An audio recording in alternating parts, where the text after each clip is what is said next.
성령님은 우리를 죄와 사망의 법에서 해방하셨습니다.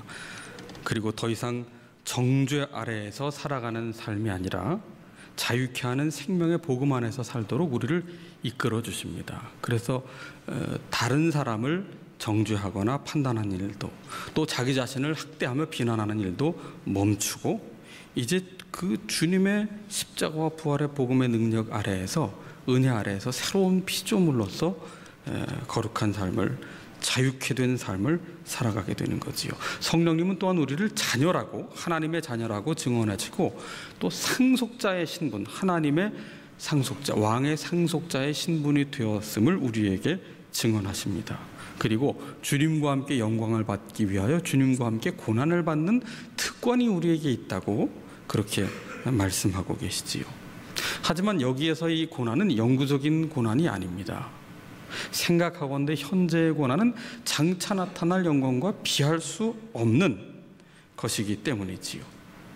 그래서 우리의 연약함을 아시는 성령님께서는 우리가 믿음의 길을 걸어가다가 흔들릴 때 말할 수 없는 단식으로 우리를 위하여 친히 간구하시는, 기도하시는 분으로서 우리를 도와주십니다. 그리고 또 성령님은 그 무엇도 그 누구도 우리를 향하신 하나님의 사랑에서 끊어낼 자가 없도록 우리를 지켜주신다고 약속해 주십니다. 그래서 메시지 성경 유진 피터슨의 사역을 보면 이 8장 마지막 절 뒷부분에 이렇게 덧붙이고 있어요. 우리 주 예수께서 우리를 꼭 품어 안고 계시기 때문입니다. 그 누구도 예수 그리스도 안에 있는 하나님의 사랑에서 끊을 수 없는데, 그것은 주 예수께서 우리를 품어 안고 계시기 때문에 그렇다는 거지요. 그 사랑으로 말미암아 우리가 넉넉히 이긴다고 그렇게 말씀해 주고 계십니다. 오늘 본문 말씀은 고난 속에 살아가는 그리스도인의 삶이 바로 어떠한 삶인지 우리에게 증언하고 있는데, 28절 말씀을 같이 한번 읽어보십시다. 28절 말씀입니다. 우리가 알거니와 하나님을 사랑하는 자, 곧 그의 뜻대로 부르심을 입은 자들에게는 모든 것이 합력하여 선을 이루느니라. 아멘. 사실 어떤 사람이든 지속적인 고난을 당하게 되면 처음에는 어떤 의지를 가지고 극복하려고 하지만 그게 뜻한 대로 되지 않으면 절망하고 체념하게 돼요. 그리고 시간이 흘러가면 그냥 숙명이라니 여기며 무감각하게 살아가게 되지요. 오늘 본문은 분명히 말씀하고 있습니다. 모든 것이 합력하여 선을 이루도록 하나님께서 역사하신다. 그러므로 어떠한 고난 가운데서도 절망하지 말고 소망을 품고 믿음 가운데 인내하는 것이 바로 복음 안에 살아가는, 은혜 안에 살아가는 성도의 모습이다. 그렇게 말씀하고 있어요. 그런데 모든 것을 합력하여 선을 이루게 하시는 그것은 누구에게나 아무에게나 해당되는 것은 아닙니다. 오늘 28절 앞부분에 보면 이 두 가지 조건이 있어요. 첫 번째는 하나님을 사랑하는 자, 그리고 두 번째는 하나님의 뜻대로 부르심을 입은 자들에게 하나님은 고난 중에도 모든 것이 합력하여 선이 되게 하신다. 그렇게 말씀합니다. 자, 하나님을 사랑하는 자에게 모든 것이 합력하여 선을 이루신다고 말씀하고 있어요. 어떤 대상을 사랑하는 것과 좋아하는 것은 다릅니다. 좋아하는 것이 사랑하는 것이고 사랑하는 것이 좋아하는 것이라고 우리가 구분을 짓지 못할 수도 있는데요. 어떤 어린아이가 학교 앞에서 하굣길에 병아리 한 마리를 사왔어요. 병아리를 키우면서 그야말로 양육 일기를 씁니다. 양육 일기를 쓰는데 이 아이가 제일 좋아하는 간식이 치킨이라서 치킨 다리를 뜯으면서 병아리 양육 일기를 쓴다 그러면 이 아이는 이 닭을 좋아하는 겁니까? 닭을 사랑하는 겁니까? 굉장히 헷갈려요. 굉장히 헷갈리지 않습니까? 좋아하는 것과 사랑하는 것을 구분할 수 있는 기준이 있는데요. 희생이 있느냐 없느냐를 보면 됩니다. 좋아하는 대상에는요, 거기에는 희생이 없습니다. 희생이 따르지 않아요. 희생이라는 단어가 들어가면 그만 그 좋아하던 대상이 싫어집니다. 기분이 나쁩니다. 그래서 언제든 그만두고 그 관계를 끊어버릴 수가 있어요. 오직 사랑할 때만 기꺼이 희생할 수 있습니다. 좋아하는 사람은 상대방에게 희생을 강요합니다. 내 좋은 감정이 사라지면 안 되니까요. 그런데 사랑하는 사람은 기꺼이 상대를 위해서 자신을 희생하는 것을 아까워하지 않습니다. 그래서 희생이 담기지 않은 사랑은 가짜 사랑이지요. 여러분, 불륜에 무슨 희생적 사랑, 고귀한 사랑, 숭고한 사랑이 들어있는 거 보셨습니까? 거기는 감정이 충만할 뿐이에요. 짜릿함이 있고 두근거림은 있지만 거기에는 희생이 없어요. 감정이 식어지면 끝이에요. 그래서 희생 없는 사랑은 가짜입니다. 자, 오늘 본문에 보시면 하나님을 사랑하는 자 모든 것이 합력하여 선을 이룬다. 하나님을 사랑하는 자, 그 앞에 생략된 말씀이 있죠. 뭡니까? 하나님께서 독생자를 아낌없이 우리에게 주시기까지 우리를 사랑한 그 사랑하신 그 사랑을 입은 자, 그 은혜를 입은 자는 가만히 있을 수 없어요. 하나님을 사랑하게 됩니다. 하나님의 사랑을 은혜로 고백하는 사람은 더 이상 죄와 탐욕을 사랑하지 않게 돼요. 죄와 탐욕에 기웃거리지 않게 돼요. 그 크신 사랑의 가치를 알기 때문에, 내 신분이 얼마나 거룩한 고귀한 신분인지, 그리스도의 보혈이 얼마나 귀한 은혜의 선물인지를 알기 때문이지요. 그래서 신명기 6장에서는 오직 마음을 다하고 뜻을 다하고 힘을 다하여 내 하나님 여호와를 사랑하고 그리고 이것을 자녀들에게 가르치라. 결국 우리의 삶은 하나님을 사랑하는 삶이 되어야 한다는 거예요. 여러분, 하나님을 사랑하십니까? 아니면 좋아하십니까? 하나님을 사랑하는 삶, 마음과 뜻과 힘을 다하여 사랑하는 삶이, 그것이 바른 신앙생활이고요. 그렇게 하나님을 사랑할 때 하나님은 우리의 삶의 고난 속에서도 모든 것이 합력하여 선을 이루게 하시마 말씀하여 주십니다. 두 번째는 하나님의 뜻대로 부르심을 입은 자에게 모든 것이 합력하여 선을 이루게 하신다. 여기 자기 뜻이 없어요. 하나님의 뜻대로 부르심을 입은 자입니다. 성경에 나타난 하나님께서 쓰시는 모든 사람, 신구약을 통틀어 하나님께서 쓰신 사람의 공통된 특징이 한 가지 있습니다. 하나님께서 부르신 사람이라는 거예요. 자원자는 한 사람도 없어요. 믿음의 조상인 아브라함을 보세요. 그는 갈대아 우르의 당시의 이 고고학적인 발견에 의하면 3층짜리 형태의 그 가옥에 살 만큼 고도로 문명화된 도시가 갈대아 우르인데, 그 갈대아 우르를 떠난다는 것, 스스로가 모험을 하며 떠나는 것이 아니고 하나님께서 어딘지 목적지를 알려주지 않으신 채 내가 네게 지시할 땅으로 가라, 그 말씀 하나 듣고 부름받은 자로서 믿음의 모험을 합니다. 그래서 믿음의 조상의 반열에 오르게 되었어요. 예수님의 제자들을 보십시오. 예수님의 제자들 중에 어느 한 사람 자원자 없고요, 능력 있는 사람 없습니다. 오직 부름받은 자, 주님께서 밤이 맞도록 기도하신 후에 부르신 자들이 그 부름에 응답해서 순종하여 따를 때 그들이 제자가 되었던 겁니다. 민족을 해방시킨 모세, 그는 애굽의 왕궁의 왕자의 신분이었고 왕위를 계승할 자였습니다. 그의 마음속에는 동족인 지금 노예살이하는 히브리 사람들에 대한 그 사랑이 아주 마음속에 사무쳤어요. 왜냐하면 그를 어릴 때 젖을 먹으며 키운 유모가 실은 자신의 어머니였기 때문입니다. 그래서 그가 왕자가 되었을 때에, 나이 40이 되었을 때 그 억울함을 당하는 동족 히브리 노예를 불쌍히 여겨 그 애굽 군인을 죽이면서까지 그렇게 자기 능력으로 민족을 사랑하고 해방시키려 했을 때 그는 오히려 왕궁에서 살인자 신세가 되어 도망쳐야 하는 신세가 되었습니다. 그로부터 무려 40년이나 지나서 왕궁을 떠나 미디안 광야에 이름 없는 목자가 되어 아무런 꿈도 희망도 포부도 없이 살아가는 무능력한 상태에 이른, 낮아질 데가 없이 더 이상 낮아지는 그 모세를 하나님께서 부르십니다.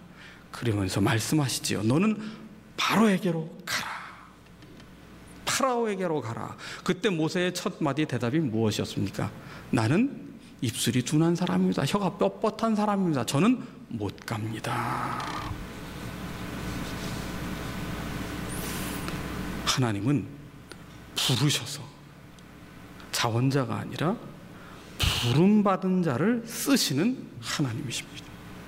초대교회의 신실한 일꾼인 바울은 전형적인 자기주도형 인물입니다. 얼마나 이 바울이 자기주도형 인물이었냐 하면 시키지도 않았는데 다메섹까지 그 먼 길을 가서 내가 거기에서 예수 믿는다고 하는 사람들을 다 잡아서 교회를 무너뜨리고 가두겠습니다. 발본 쇄관하겠습니다. 대제사장에 가서 허락을 받아서 자원하여 다메섹까지 갔던 그런 사람이었습니다. 철저하게 자기 의로 살았던 사람입니다. 의익이 양양했던 사람이고 자신의 뜻에 맞지 않는 사람은 철저하게 정죄하며 판단했던 사람이었습니다. 그래서 스데반이 순교를 당할 때도 마땅히 여길 만큼 정말 주도 면밀하고 무서운 사람이었습니다. 그러한 사울은 결국 그 거부할 수 없는 강한 빛을 다메섹 가는 길에 경험하면서 하나님께서 그를 고꾸라뜨릴 때 그가 이제 바닥으로 내려가게 되지요. 눈에 비늘 같은 것이 덮여서 보이지 않는 상황이 됩니다. 앞이 보이지 않는다는 것은 뭡니까? 자신의 힘으로 이제 아무것도 할 수 없다는 걸 뜻합니다. 무능력한 자가 되게 하십니다. 그 이후에 택한 그릇으로 그를 세워 쓰시는 거예요. 그렇게 주님을 만난 후에 전적으로 무능력한 자가 된 후에 바울은 자기 인식의 변화를 경험합니다. 그래서 바울이 쓴 서신서에 보면 계속해서 반복되는 공통된 표현 중에 하나가 뭐냐면 부름받은, 사도로 부름받은이라는 표현이 있어요. 그전까지는 다 자기가 자원해서 했다고요. 그런데 이제부터는 부름받은 자가 되었어요. 또 한 가지 표현이 있어요. 종이라는 표현입니다. 종은 자기의 뜻이 없어요. 오직 주인의 뜻만 있을 뿐이고 주인의 뜻을 이행해야 할 의무밖에는 없는 존재가 바로 종 아닙니까? 그런데 부름받은 종이 되었을 때 비로소 바울의 마음속에는 살기양양하던 그 바울의 마음속에는 은혜가 넘치게 되었고 그 눈빛이 기쁨으로 그 마음이 감사로 가득 차오르게 되었습니다.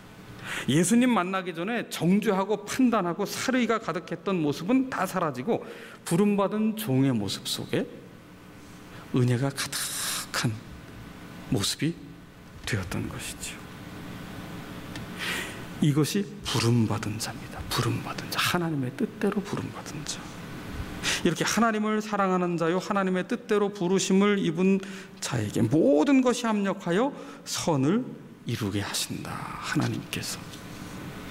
그래서 이 말씀을 우리가 얼마나 많이 좋아하고 애송하고 또 벽에 걸어놓기도 합니까? 그런데 여기 한 가지 오해하는 것이 있어요.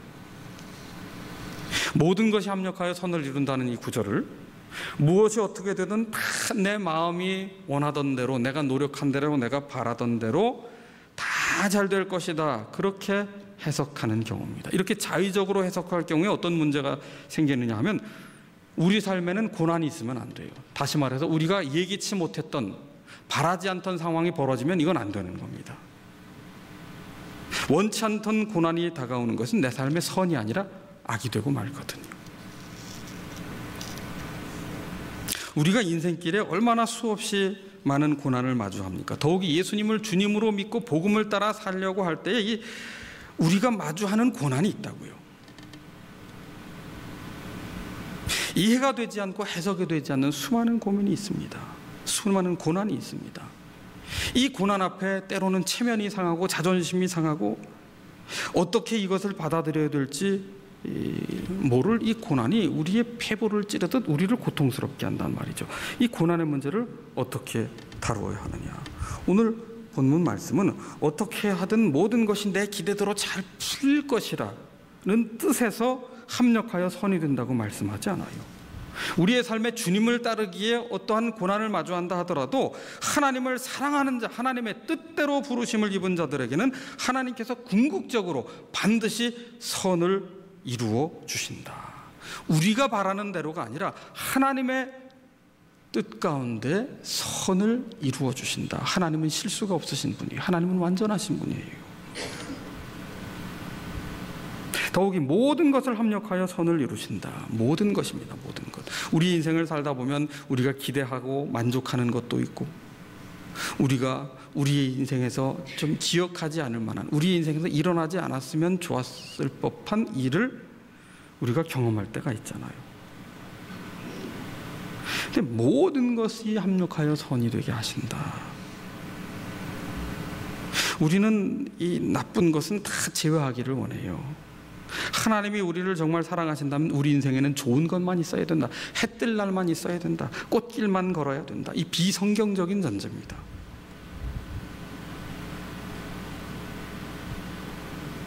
여기서 선을 이루신다. 우리의 삶에 원치 않는 고난을 통해서도 하나님께서는 선을 이루신다. 이 선을 이루신다는 이 표현을 우리가 살피면서 한 가지 떠오르는 선이라는 단어가 들어간 성경 구절이 있죠. 창세기 50장 10절 요셉의 표현이잖아요. 요셉처럼 많은 환난과 고난을 받은 사람이 어디 있겠어요? 비록 이복 형제지만 한 아버지 아래에 자랐던 요셉인데 형들에게 미움을 받아 하루아침에 죽을 뻔한 고비를 넘기고 애굽의 노예로 팔려갑니다. 노예로 팔려간 것도 괴로운데 그 주인이었던 보디발 장군이 자리를 비웠을 때 그 장군의 아내가 요셉을 유혹할 때 성적인 유혹으로부터 자신을 지키기 위해 도망을 쳐요. 순결을 지켰는데 오히려 누명을 써서 감옥에까지 갑니다. 더 억울한 신세가 되지요. 그리고 그곳에서 술 맡은 관원의 꿈을 해몽해 주었는데 그가 그 요셉이 해몽해 준 것을 다 잊어버린 채 2년이나 더 지나도록 요셉을 기억하지 않아 요셉은 또 거기서 또 한 번 버림받은 그런 고난을 경험하게 됩니다. 그런데 요셉은 그 창세기 50장 마지막 장에서 무슨 고백을 합니까? 형들을 만난 그 자리에서 당신들은 나를 해하려 하였으나 하나님은 그것을 무엇으로 바꿨어요? 선으로 바꾸사 오늘과 같이 만민의 생명을 구원하게 하셨다 고백을 합니다. 다시 말하면 요셉은 애굽의 노예로 팔려갔기 때문에 결국 총리 대신이 된 거예요. 애굽에 팔려가는 과정이 없었다면, 억울하게 모함을 받아 감옥에 가지 않았다면, 술 맡은 관원이 2년간 요셉을 잊어버리지 않았다면 요셉은 총리 대신이 되기 위한 최소한의 나이는 30살이 될 수 없었을 것입니다. 여러분, 요셉은 한 번도 아버지에게 사랑을 받기를 구한 적이 없어요. 요셉이 처음부터 채색 옷을 입혀달라고 한 게 아닙니다. 야곱의 일방적인 편파적인 사랑을 받은 거예요. 이게 그만 오해가 돼서 그는 노예살이를 하게 된 거지요. 팔려가게 된 것 아닙니까? 만약에 요셉이 처음부터 총리가 될 꿈을 꿨다면 요셉은 노예살이를 감당할 수 없었어요. 내가 어떤 사람인데 여기서 노예살이를 하나. 더구나 누명을 쓰고 감옥에 가서 견디지 못합니다. 요셉에 대하여 성경이 평가하는 것은 딱 한 가지예요. 하나님이 함께 하심에 형통한 자가 되었다. 노예가 되었을 때나 억울하게 감옥에 갔을 때나 동일하게 요셉에 대한 표현은 단 한 가지입니다. 하나님이 그와 함께 하심에 그가 형통한 자가 되었다는 거예요. 그가 무슨 꿈을 이루었기 때문에 형통한 것이 아니고, 그가 억울함이 없었고 고난이 없었기 때문에 형통한 자가 아니고, 그는 어떠한 형편과 처지에서도 하나님과 동행하는 자가 되었다. 하나님과 함께하는 자가 되었다. 하나님께서 함께 하시며 형통한 자가 되었다. 이런 하나님께서 붙드시는 인생, 하나님께 붙들린 인생이 형통한 인생임을 요셉은 그의 삶의 과정을 통해 우리에게 보여주고 있는 거예요. 그 고단한 삶, 그 고난의 삶, 이해가 되지 않고 해석이 되지 않는 그 억울함의 연속선상에서도 요셉은 하나님이 함께 하심을 믿고 그 삶을 감당하였기에 그 요셉의 삶이 결국은 그 고난을 넘어 선이 되게 하신 겁니다. 그에게만이 아니라 모든 가족을 살리는 선이 되게 하였고, 원수됐던 형들과 화해케 되는 선을 이루어 주셨고, 뿐만 아니라 당대 최강대국이었던 애굽을 기근에서부터 구하여 모든 생명을 생명으로 살도록 만드는 일을 하는 요셉이 되도록 하나님은 그것을 선으로 바꾸어 주셨다. 그래서 창세기 45장 7절에서는 요셉이 이런 말을 하지요. 하나님이 큰 구원으로 당신들의 생명을 보존하고 당신들의 후손을 세상에 두시려고 나를 당신들의 앞서 보내신 것이다. 이런 해석이 어떻게 가능합니까? 내가 바라던 대로 풀렸기 때문에 가능하겠어요? 아니거든요. 좋은 일만 있었기 때문에 가능한 겁니까? 아니거든요. 하나님께서는 하나님을 사랑하는 자, 하나님의 뜻대로 부르심을 입은 자들의 그 모든 삶 속에서 그것이 합력하여 선이 되게 하신다. 그 신실하신 하나님을 믿을 때에만 우리는 하나님께서 나의 지금의 형편 가운데서도 이것을 선으로 이루실 것이라 고백하며 오늘을 믿음으로 살게 되는 것이지요. 요셉에게 그러하셨던 것처럼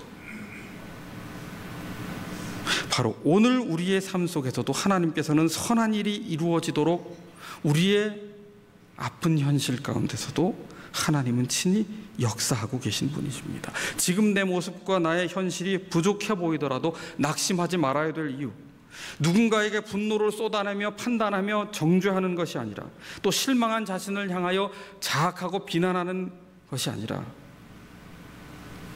오늘도 소망을 품고 살아야 될 이유는 모든 것이 합력하여 하나님께서 선으로 바꾸어 주시마 약속하여 주시기 때문입니다. 하나님은 또한 29절에 이어서 이렇게 말씀하십니다. 그 아들의 형상을 본받도록 그리스도를 닮은 모습으로 변화시켜 가시는 하나님이심을 말씀하고 있고요. 30절에 우리를 의롭다 하시고 영원롭게 이끄실 신실하신 하나님이심을 우리에게 말씀하고 계십니다.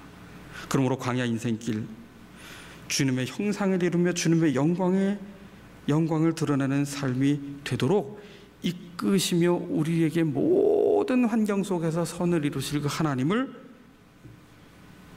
우리는 이 고난 한복판에서도 신뢰하며 믿음으로 살아야 한다는 것이지. 여러분, 과연 무엇이 복된 인생입니까? 고난 없는 삶이 복된 인생입니까? 꽃길을 걷는 삶이 복된 인생입니까? 아니요. 성경은 분명히 말씀합니다. 주님을 위하여 고난을 받는 것이 복이다. 그 이후에 피할 수 없는 영광이 있기 때문이다.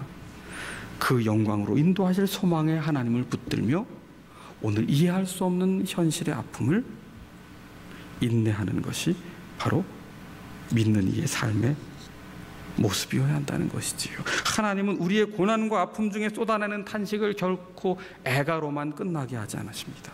마침내 선을 이루셔서 37절 말씀처럼 넉넉히 이기는, 하나님의 사랑을 힘입어 넉넉히 이기는 자가 되게 하시기 때문입니다. 오늘 우리의 삶 속에 선을 이루실 하나님을 더욱 의지하며 믿음으로 살아가는 우리가 되어야 하겠습니다. 기도합시다.